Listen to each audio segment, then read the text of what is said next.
Hey guys, Eric here to talk about a big episode of Star Wars Rebels. This is the one called Twin Suns, the big Darth Maul Obi-Wan episode. I am going into full spoilers, big ones, so you should stop right now if you haven't watched the episode. Go watch it and come back to this video. So there is a lot of things I loved about this episode, but let me get out of the way a couple things I didn't love about it. I was okay with Ezra being in it, and I also understood that Rebels is a show unlike Clone Wars, which would take many side stories. Clone Wars would have plenty of episodes without any of the main characters. Just here's an episode about some random clones or Mace Windu or even Jar Jar. But Rebels sticks to their core cast, those 6 initial characters in some iterations. So okay, I understood Ezra is kind of going to be our eyes onto Tatooine, but at the end of the episode, I didn't really get what his point was being there. And my biggest issue with Ezra being there is when he leaves and Obi-Wan does not tell him, which I expected him to do. Obi-Wan doesn't say, "Don't tell everyone I'm alive. It's important they don't know." So when Ezra gets back to the base, why didn't he just tell everyone? I just met Obi-Wan Kenobi. He's there. He can help us. So that I felt was a weird beat. Maybe they can address it down the line. The other big thing that I think is going to be the much more divisive issue with this episode, a very hyped up episode fans were excited about, is, yeah, that fight was very, very quick. I think by design, certainly that was the point, but maybe it's just a problem with, promos. I think in a perfect world, we wouldn't have known Obi-Wan was in this episode. We would have just had Darth Maul go to Tatooine and know, is he gonna find him? Probably, but not have seen any of those clips, because really they ignite their lightsabers. Well, that's most of the fight, the way it ended up playing out. And my other little thing is, I thought Darth Maul's what killed him was very strange. I know it's probably the Disney XD thing, and they had to edit around what I think was supposed to be Obi-Wan slashing through his saber and through Maul, but it seemed weird. It seemed like he almost didn't cut him, even though I think he was supposed to cut him. Definitely a difference between the Clone Wars era, where they probably would have been a little more explicit in this.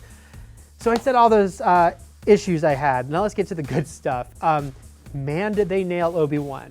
Takes a while for him to show up, but when he does, I mean, Stephen Stanton, got to give it to this guy. He is channeling Alec Guinness. It feels like Alec Guinness voiced this episode, and it completely brings you back to that iteration, the original iteration of Obi-Wan that we have not seen a sort of new version of since Return of the Jedi, really. That was kind of amazing. And in just those few minutes, it's a really strong stuff. And then when Maul shows up, it's certainly a tense moment. And say what you will about how quick that fight is, but I don't know, the closing moments of it are so powerful. I also want to mention something about that fight being really quick.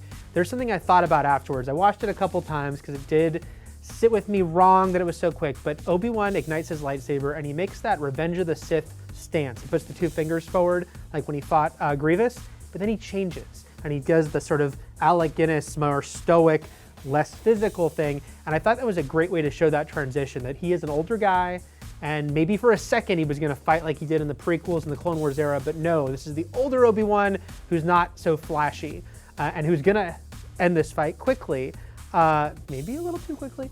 But then the actual death of Maul I thought was excellent. How they handled it is a big deal. Clearly, they're taking out this character finally, who some people can't believe they brought back in the first place, and then others like myself really like what they've done with him, but you had to take him out. Ahsoka, her fate being ambiguous is one thing. We're getting so close to A New Hope. You can't have them all running around, all these powerful characters from the prequel era. It was time for Maul to go, and it was such a good death scene with this sort of connection between these 2 enemies, Obi-Wan holding him as he died. But what I really liked is that they didn't go too far. They didn't have Maul say, "I regret so much," or "I'm so sorry," because when he does bond with Obi-Wan and he talks about Luke with him, his last words are, "He'll avenge us." So he's still pushing the Sith idea of vengeance, something the Jedi don't believe in.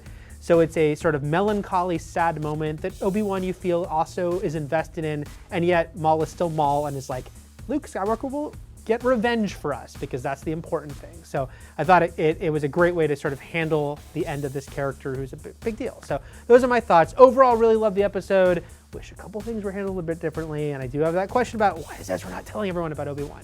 So those are my thoughts. What did you think? Are you just so disappointed the fight wasn't longer, that's taken over everything? Did you like the other aspects? Let me know in the comments below. And for everything Star Wars and Star Wars Rebels, keep it here at IGN.